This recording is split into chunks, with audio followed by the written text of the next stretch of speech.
Admiral Jake Morrison stood on the bridge of the Earth defense vessel Horizon's Edge and watched the massive alien fleet emerge from hyperspace. 3,000 years had passed since humanity's last military conflict, and the sight before him would have terrified any other species. 700 warships, each the size of a small city arranged in perfect battle formation, appeared like dark shadows against the stars. The bridge was quiet except for the soft hum of computer systems. Jake's crew watched their screens with calm faces as sensor readings poured in. The alien ships were massive, and their energy signatures showed weapons powerful enough to crack planets. Any reasonable species would have started evacuation procedures or tried to negotiate. But Jake Morrison was human, and humans had learned long ago that being reasonable was just one option among many. The Zephyrian Empire's lead vessel transmitted its message across all frequencies. Ambassador Kethvar appeared on every screen throughout human space. He was a towering reptilian figure with crimson scales that gleamed under the harsh lights of his command bridge. His eyes were yellow and cold like those of an ancient predator. People of Earth, the alien's voice resonated with authority and barely controlled violence. Your species has grown complacent in your peace. The galaxy has watched you spread across the stars, claiming worlds that rightfully belong to the strong. Today, the Zephyrian Empire claims dominion over your territories. You have one standard galactic day to consider our terms. Surrender now or face extinction. The transmission showed images of previous Zephyrian conquests, burning cities on distant worlds, refugee ships fleeing through space, entire civilizations reduced to ash and memory. The message was clear and had worked on 17 different species across the galaxy. Submit or die. Captain Lisa Brooks was stationed at Luna Command and exchanged glances with her communications officer when the transmission ended. Around the solar system, similar scenes played out on dozens of human vessels and stations. Officers looked at their screens, then at each other. Some shook their heads slowly.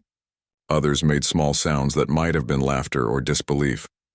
But instead of panic or fear, something else spread across human faces. They smiled. The smiles were not expressions of humor or joy. They were something older and more dangerous. The kind of smile a sleeping wolf might wear when something foolish enough to wake it made too much noise. These were the smiles of a species that had spent 3,000 years learning patience and was about to remember why patience was sometimes a luxury. They could not afford. General Ryan Carter sat in Earth's Defense Coordination Center deep beneath the mountains of Colorado. He was 73 years old and had spent his entire career preparing for a war he hoped would never come. When the Zephyrian transmission ended, he leaned back in his chair and felt something he had not experienced in decades. Relief. Not relief that war had been avoided, but relief that the waiting was finally over. He activated the fleet-wide communication system. His weathered face appeared on screens throughout the solar system. Thousands of human personnel on ships and stations and planetary bases looked at their commander and waited for orders. Carter's expression was calm, but his eyes held something that had been dormant for millennia. "Well, folks," he said to the scattered human forces, "looks like we finally get to dust off the old playbooks. All stations implement Protocol Sleeping Giant immediately. Full implementation, no exceptions. And somebody wake up the historians. They're going to want to document this." Protocol Sleeping Giant had been theoretical for over 2,000 years. It was a comprehensive mobilization plan that assumed humanity faced extinction and needed to transform from a peaceful civilization to a war machine in less than 72 hours. Every human child learned about it in school as a historical curiosity. Every military officer trained for it, knowing they would never use it. The protocol had been designed by people who remembered what humans were capable of when their survival was threatened.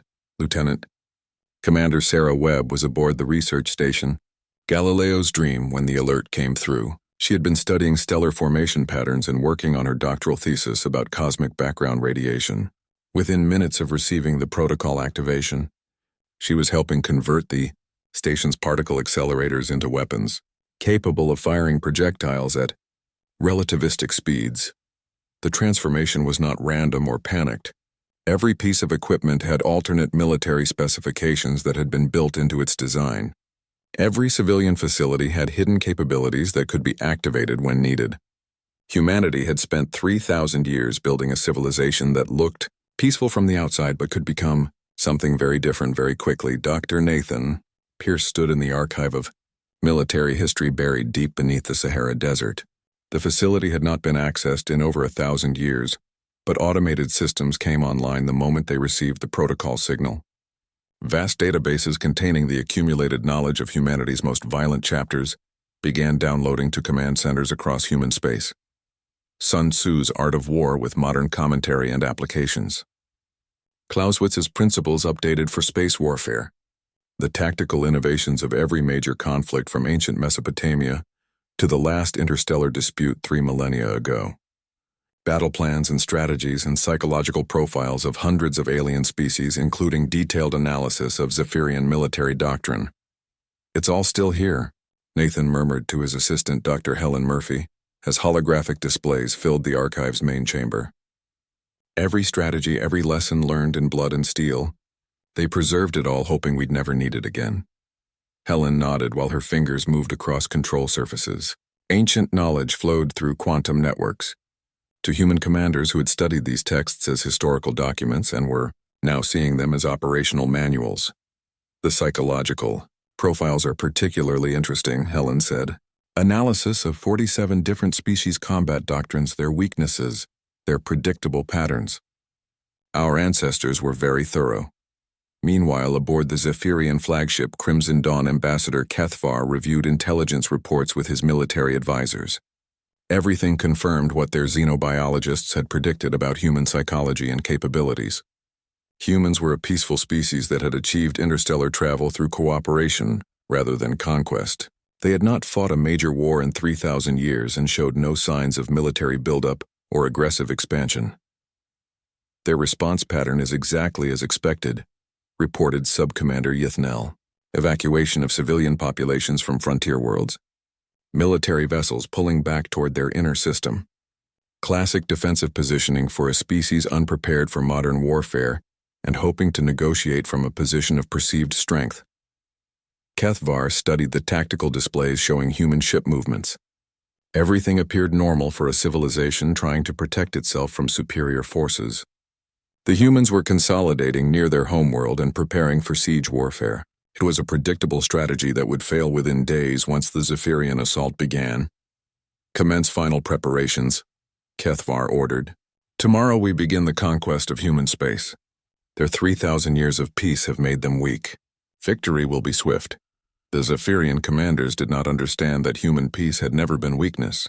It had been a choice made by a species confident enough in their strength to pursue other goals. But choices could be changed when circumstances required it. And across human space, those circumstances were changing very quickly indeed. The Zephyrians had done their research, or so they believed. They had observed humanity for decades through long-range sensors and spy probes. Their xenobiologists had compiled detailed reports about human behavior patterns and psychological profiles. Every piece of data confirmed the same conclusion about this strange species that had spread across dozens of star systems without conquering a single world through force. Humans were peaceful to the point of weakness. They resolved conflicts through discussion and compromise. When faced with aggressive neighbors, they offered trade agreements and cultural exchanges instead of military threats. Their expansion into space had been methodical and careful, with every new colony established through careful negotiation rather than conquest. They were exactly the kind of soft civilization that the Zephyrian Empire specialized in absorbing. Commander Kethvar received reports from his forward scouts with growing confidence.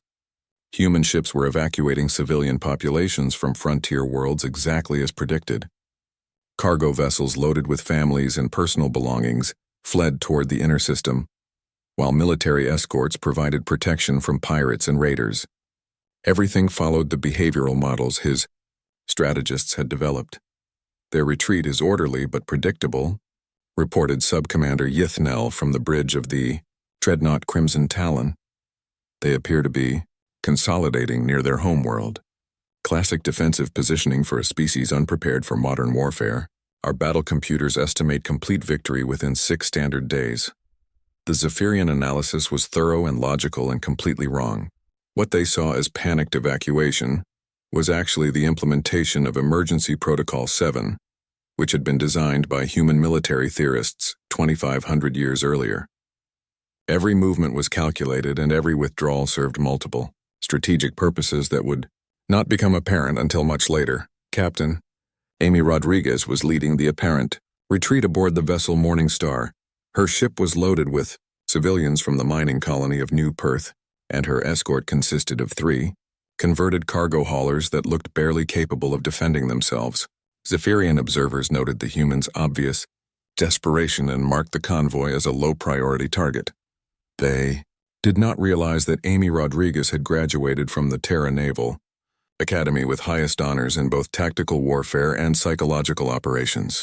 The civilians being evacuated were not refugees fleeing in panic, but trained colonists following predetermined relocation protocols.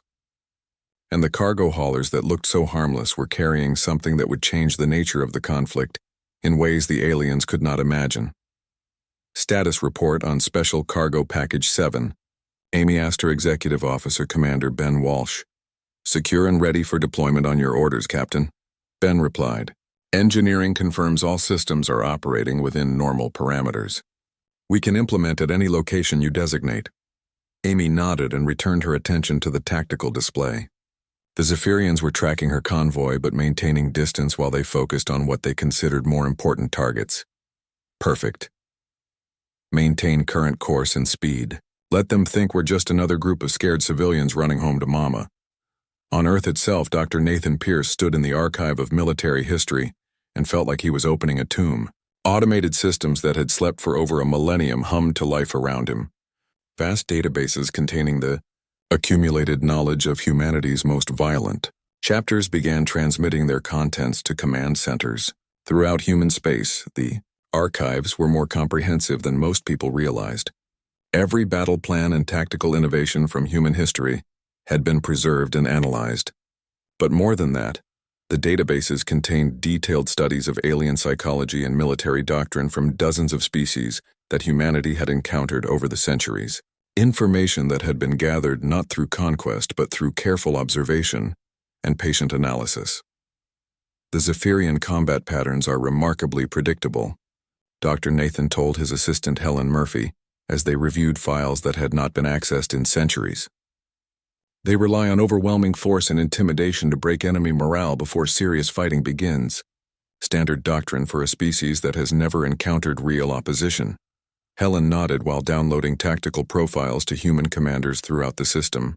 According to these analyses, they have conquered 17 different civilizations using essentially the same strategy every time. Massive show of force followed by demands for surrender, followed by systematic destruction of military assets. It worked because their previous opponents were genuinely unprepared for warfare. "And if it doesn't work?" Nathan asked. "According to the psychological evaluations, they have no backup plan. Their entire military doctrine assumes that superior numbers and firepower will always be sufficient.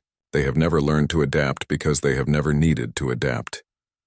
The files painted a picture of a species that was militarily powerful, but strategically limited. The Zephyrians had built their empire by finding weak targets and applying overwhelming force until resistance collapsed. They were like bullies who had never encountered anyone willing to fight back and had no idea what to do when their standard intimidation tactics failed. Meanwhile, in the asteroid belt between Mars and Jupiter, something was happening that Zephyrian observers would have found deeply disturbing if they had understood what they were seeing. Mining stations and processing facilities were shutting down their normal operations and reconfiguring their equipment for purposes that had nothing to do with extracting valuable minerals from space rocks.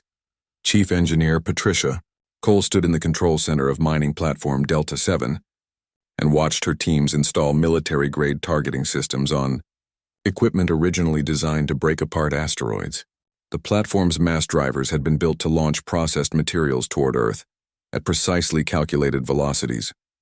With minor modifications, they could launch other things at much higher speeds toward very different targets. "How long until the conversion is complete?"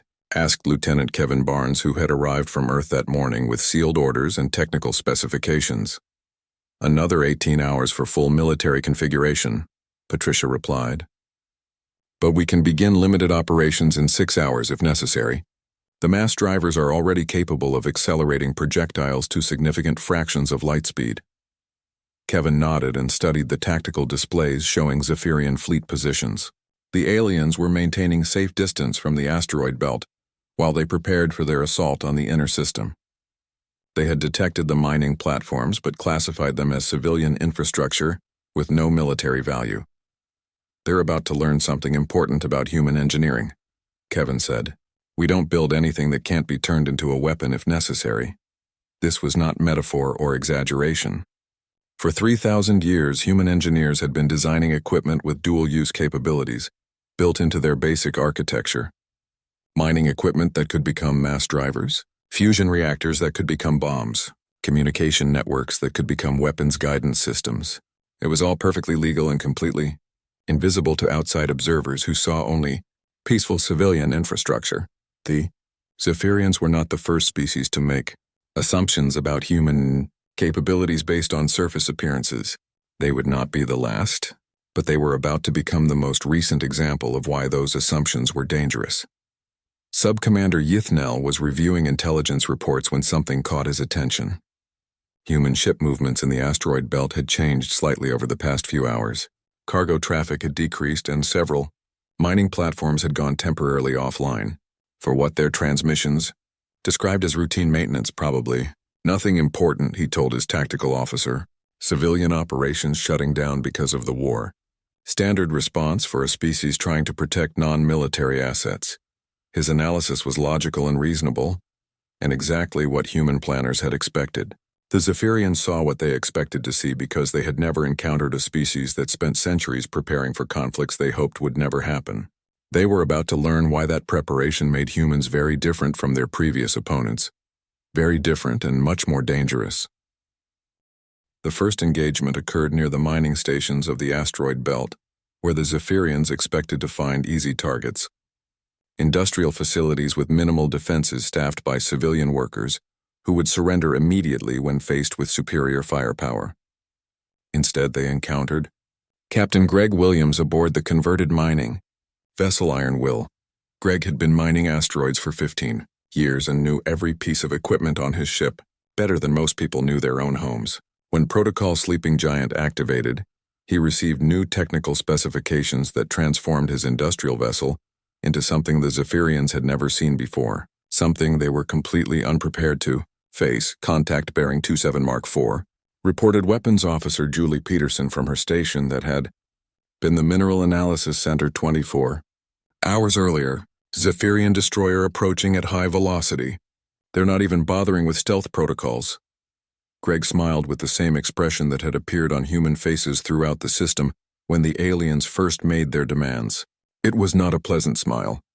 "Well, Julie, let's show them what 3,000 years of peaceful mining technology can do when we stop being peaceful.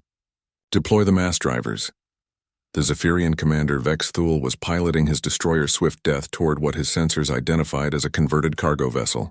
The human ship was large and ungainly with industrial equipment bolted to its hull in patterns that made no tactical sense. His crew was relaxed and confident because destroying civilian vessels was routine work for the Zephyrian. "Military, primitive, kinetic weapons detected," his tactical officer reported with obvious amusement. "They appear to be launching simple metal slugs. Our shields will easily absorb the impact energy, and our return fire will vaporize their hull plating." Vex Thule nodded and prepared to give the order to fire. The humans were brave, but courage without proper weapons was just another form of suicide. His destroyer carried energy cannons capable of cracking small moons and defensive shields that had never been penetrated by primitive kinetic attacks. The first slug accelerated to a significant fraction of light speed by mining equipment designed to move asteroids struck the destroyer's forward shield generator. The energy barrier that was supposed to absorb the impact instead collapsed completely as relativistic mass tore through it like tissue paper. The second and third slugs punched through the ship's hull and reduced the destroyer's engine compartment to expanding plasma. Vex Thule had enough time to register complete shock before his ship broke apart around him. Similar scenes played out across the asteroid belt as Zephyrian patrol vessels encountered mining platforms that had been converted into weapons platforms. Industrial equipment became instruments of terrifying efficiency within hours of the war beginning. Fusion torches designed for asteroid processing carved through alien hull plating like cutting tools through soft metal. Mining drones, originally programmed to extract valuable minerals, swarmed enemy fighters like mechanical insects programmed for destruction. The conversion was not random or desperate. Every piece of mining equipment had been designed with dual-use specifications that most aliens never bothered to analyze. Mass drivers built to launch processed materials toward Earth could launch anything toward any target at speeds that made conventional weapons seem primitive. Fusion systems meant to melt asteroid rock could melt spacecraft hulls just as easily. Commander Yithnell received casualty reports from the belt engagements with growing disbelief. 12 destroyers lost to what should have been defenseless civilian vessels. Fighter squadrons eliminated by reprogrammed mining drones. An entire patrol group vaporized by industrial equipment that his intelligence analysts had classified as completely harmless. How is this possible? He demanded from his bridge aboard the Crimson Talon. These are mining platforms, not military installations. They should not have weapons capable of threatening our warships. His science officer, Vel Chris, worked frantically at her analysis station, trying to understand what had happened. Sir, the humans appear to have weaponized their industrial infrastructure. They have converted mining equipment into kinetic weapons with velocities approaching significant fractions of light speed. The energy requirements should be impossible for civilian facilities to achieve. But humans had spent 3,000 years not just perfecting peace, but perfecting everything. Their fusion reactors were more efficient than any technology in the known galaxy. Their understanding of material science and energy manipulation exceeded that of species that had been spacefaring for tens of thousands of years. They had used their time of peace not to grow soft, but to grow incomprehensibly advanced. On Earth, General Ryan Carter received the reports from the belt engagements with grim satisfaction. Phase 1 of Protocol. Sleeping Giant was proceeding exactly as planned. The aliens now understood that humanity's peaceful nature had not eliminated their creativity or their ability to turn any tool into a weapon when circumstances required it. Begin Phase 2, he ordered his staff. Activate the military fabricators. Deep beneath the surface of Mars, factories that had slumbered for millennia roared to life. These were not the standard manufacturing facilities that alien observers had detected during their surveillance of human space. They were automated war machines that humanity had built during their last major conflict, then buried and tried to forget. Facilities designed to transform a peaceful civilization into a military powerhouse in a matter of days. Lieutenant Commander Kevin Barnes stood in the control room of Production Facility Omega-7 and watched the first batch of hunter-killer drones roll off. Assembly lines that had been dormant for over 2,000 years. The machines were sleek and deadly, and incorporated technological advances that had been theoretical when the factories were first built. Current rate of production? He asked Chief Engineer Patricia Cole, who was monitoring dozens of manufacturing lines simultaneously. 1,200 combat units per hour per facility, she replied while her fingers danced across holographic control interfaces. We have 47 facilities online and climbing toward full operational capacity. Conservative estimate puts us at 50,000 combat drones operational within the first 24 hours. Kevin nodded and studied the production schedules flowing across his displays. And the warships? First Phoenix-class destroyer will be complete in 18 hours. After that, one vessel every 6 hours until we have sufficient numbers for fleet operations. The fabricators are also producing ammunition supplies and replacement components for existing vessels. The facilities were more than just factories. They were entire industrial complexes that could create military hardware, using raw materials extracted from asteroids and processed through automated systems. Everything was designed for maximum efficiency and minimum human oversight because the people who built them understood that future wars might need to be fought and won before human commanders could even finish analyzing the threat. Meanwhile, the surviving Zephyrian forces were beginning to understand their mistake. Admiral Kethvar reviewed the casualty reports from the belt operations with growing concern that was rapidly transforming into something approaching fear. His species had conquered 17 different civilizations across the galaxy, but none of them had demonstrated this kind of rapid adaptation to changing circumstances. Perhaps we underestimated their capacity for military innovation, suggested Sub-Commander Yithnell during the emergency briefing aboard the flagship Crimson Dawn. Kethvar studied the tactical analyses with increasing unease. The humans had turned civilian infrastructure into military assets within hours of hostilities beginning. They had demonstrated weapons technology that exceeded Zephyrian capabilities in several key areas, and according to his intelligence officers, they were just getting started. "No," he said finally, though his voice lacked the confidence he had displayed when the war began. "They are still just a peaceful species playing at warfare.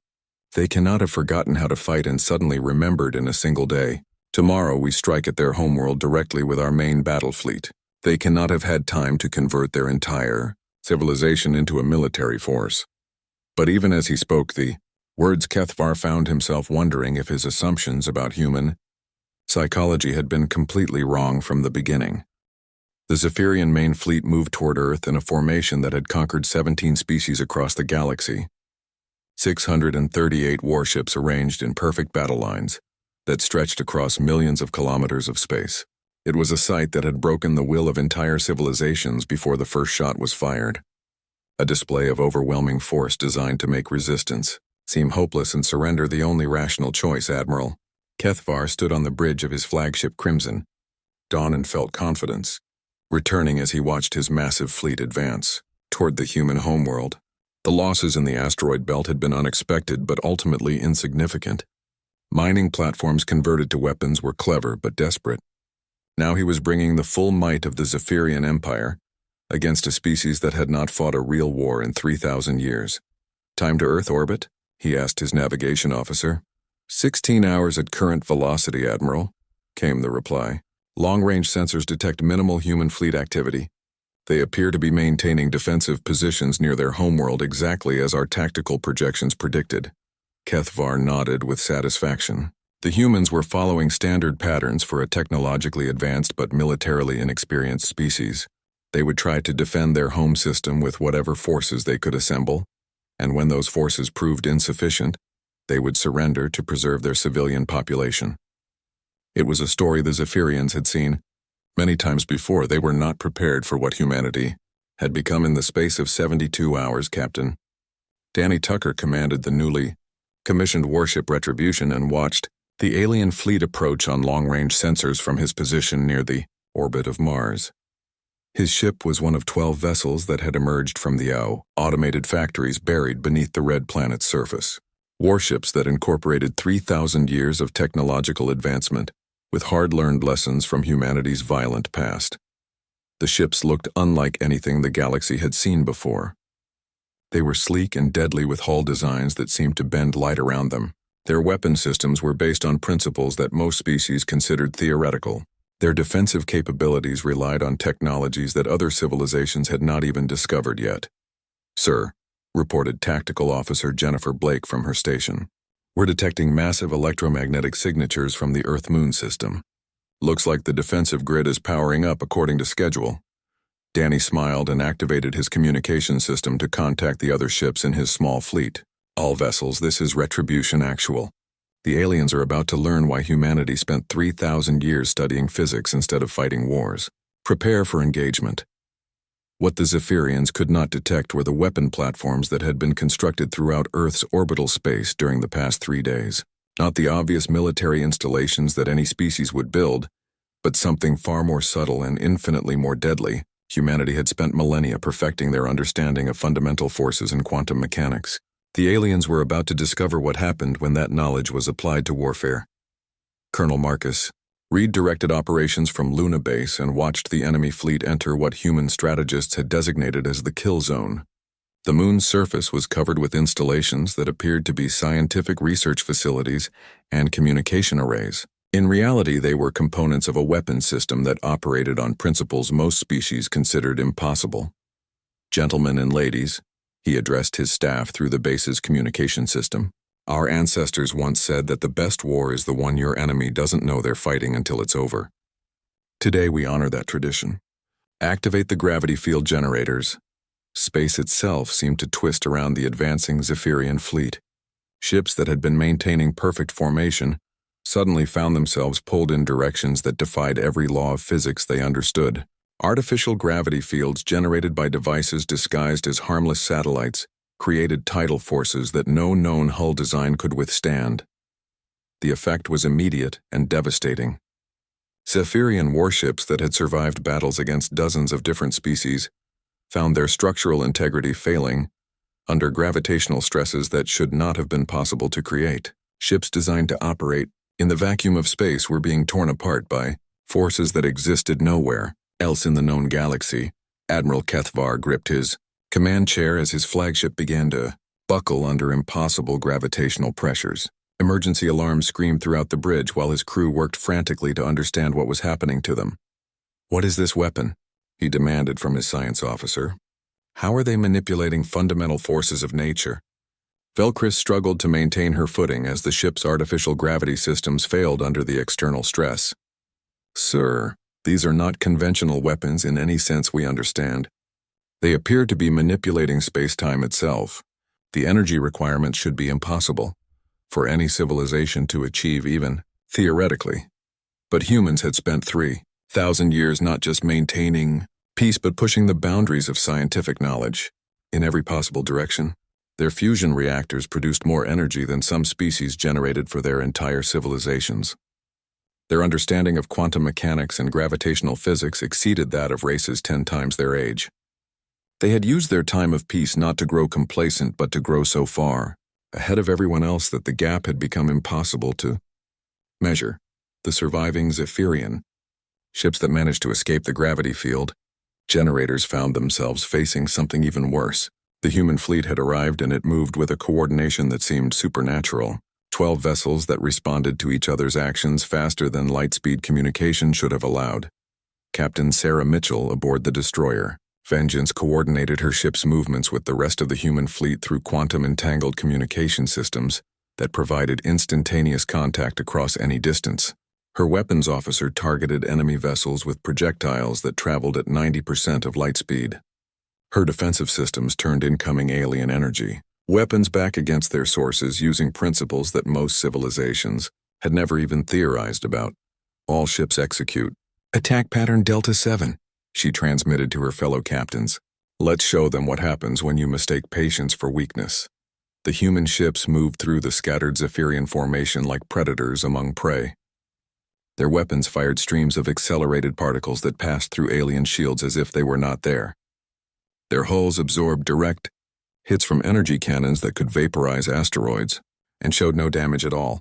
The battle was not even close to being fair. Zephyrian commanders who had spent their careers conquering weaker species found themselves completely outmatched by opponents who fought with technologies they could not understand, using tactics they had never encountered.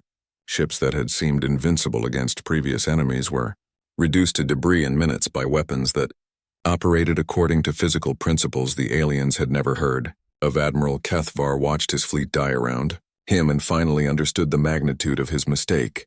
The humans had not spent 3,000 years forgetting how to fight. They had spent 3,000 years learning how to fight better than anyone in the galaxy had ever imagined possible. His communications officer managed one final transmission. Before the flagship systems failed completely, all remaining vessels retreat immediately, fall back to minimum safe distance and await further orders. But there were very few vessels left to receive the order, and even fewer that were still capable of following it. The battle lasted 6 hours, and when it was over, the Zephyrian Empire's grand fleet existed only as expanding clouds of superheated gas and twisted metal drifting through space. Of the 638 warships that had come to conquer humanity, exactly one survived. Admiral Kethvar's flagship had been deliberately spared by human forces to serve a very specific purpose. General Ryan Carter stood in the Communication Center of Earth Defense Command and looked at the defeated alien commander through a holographic display. The Zephyrian's crimson scales had faded to a dull brown color, and his yellow eyes held a mixture of fear and confusion that had become familiar to every species that had ever made the mistake of underestimating humanity. Behind Carter, dozens of staff officers monitored the aftermath of the battle. Automated systems were already beginning cleanup operations to clear debris from Earth's orbital space. Human ships patrolled the area searching for survivors and collecting intelligence data from the wreckage. Everything was proceeding according to protocols that had been designed centuries earlier by people who understood that winning a war was only the first step toward preventing the next one. "I don't understand," Kethvar said, and his voice was barely above a whisper. Our intelligence was thorough and accurate. You are a peaceful species that has not fought a war in 3,000 years. Your expansion across the galaxy has been methodical and diplomatic. How did you destroy us so completely? Carter studied the alien commander for several moments before responding. His expression was not cruel or mocking, but it held something that made Kethvar instinctively step backward from his own communication console. Admiral, I think there's something you need to understand about humans, Carter said calmly. We didn't spend 3,000 years forgetting how to fight. We spent 3,000 years learning how to fight better. He gestured toward the displays around him that showed the complete destruction of the Zephyrian fleet. Every year of peace was a year we spent improving our technology and refining our strategies and studying potential enemies. We built weapons that wouldn't be needed for millennia, just in case someone like you decided to test our resolve. We trained our people in warfare they hoped never to use. We prepared for the day when someone would mistake our choice for peace as an inability to make war. Dr. Nathan Pierce stepped forward from his position near the archive terminals, carrying a datapad filled with intelligence reports. Admiral, we've been studying your species extensively for over 2 centuries. We know about your empire and your conquests and your standard operating procedures. We've analyzed your ship designs and your tactical doctrines and your psychological profiles. Did you really think we weren't prepared? Kethvar felt something cold spreading through his chest as the implications became clear. You knew we were coming? We knew someone like you was coming eventually, Carter corrected. There's always someone like you, Admiral. Species that see peace as weakness and diplomacy as cowardice and cooperation as vulnerability. You're not the first empire to make that mistake, and you probably won't be the last. But perhaps you'll be smart enough to warn the others. The human general moved closer to his communication console, and his voice became harder. Here's what you're going to do, Admiral. You're going to return to your empire with a message for your government and your military, and anyone else who might be interested. Tell them that humanity tried peace for 3,000 years, and we were very good at it. We built beautiful worlds and created magnificent art, and pushed the boundaries of science and philosophy. We spent 3 millennia being the kind of species we wanted to be. Carter paused, and when he continued, his expression had changed in a way that made the alien commander wish he could step further away from the screen. But tell them also that we remember what we used to be. Every human child learns the history of our wars not to glorify violence, but to understand the price of forgetting hard-earned lessons. We remember the warrior species we once were, and we can become that again in a heartbeat if someone threatens our survival. Kethvar nodded slowly as understanding finally penetrated his shock and fear. You chose to be peaceful. We chose to be peaceful, Carter confirmed. That's very different from being incapable of violence, Admiral. A sleeping lion is still a lion. A sheathed sword is still sharp. Remember that and make sure your empire remembers it too. Behind the 2 leaders, Captain Sarah Mitchell was compiling battle reports from the human fleet commanders. The engagement had been more one-sided than even the most optimistic projections had suggested. Human casualties were exactly 0, while alien losses were total, except for the single ship they had allowed to escape. Damage assessment? Carter asked without taking his eyes off the alien commander. Minimal, sir, Sarah reported. 3 ships report minor hull scoring from debris impacts. No casualties and no significant equipment damage. The gravity field generators performed exactly as designed, and the new ships exceeded all performance specifications. The efficiency of the human victory was almost as important as the victory itself. Future enemies would learn not just that humanity had won, but how easily they had won. The message would spread through the galaxy that humans possessed weapons and capabilities that made conventional military force obsolete when used against them. Dr. Helen Murphy emerged from the Intelligence Analysis Center, carrying preliminary reports on Zephyrian technology and tactics. Admiral Kethvar, she addressed the alien commander directly, we've been examining the wreckage of your fleet. Your ships were well designed and your weapons were reasonably effective by galactic standards. Your people fought bravely even when facing impossible odds. Under normal circumstances, you would have been formidable opponents. Kethvar straightened slightly at what might have been intended as a compliment, but Helen continued. Your species made the same mistake that 16 other empires made before you. You assumed that a peaceful civilization was a weak civilization. You confused our restraint with inability and our patience with vulnerability. Those assumptions cost you everything. The alien commander was beginning to understand the true scope of human preparation. The other empires that you mentioned? What happened to them? Some learned wisdom and became trading partners, Carter replied. Others continued to test our resolve until they no longer existed as spacefaring civilizations. The choice is always theirs to make. As Kethvar's damaged flagship prepared to leave the Sol system, he carried with him a message that would reshape how the galaxy viewed humanity. They were not a weak species that had forgotten how to fight. They were a species so confident in their strength that they could afford to be, gentle and so secure in their power that they could choose mercy over conquest. The word spread quickly through interstellar communication networks. Humanity had spent 3,000 years in peace not because they had forgotten how to make war, but because they had perfected it so completely that they no longer needed to prove their strength to anyone. And across the galaxy, other would-be conquerors received that message and made a very different choice than the Zephyrians had made. They chose to leave humanity alone. The age of testing human resolve was over before it had truly begun.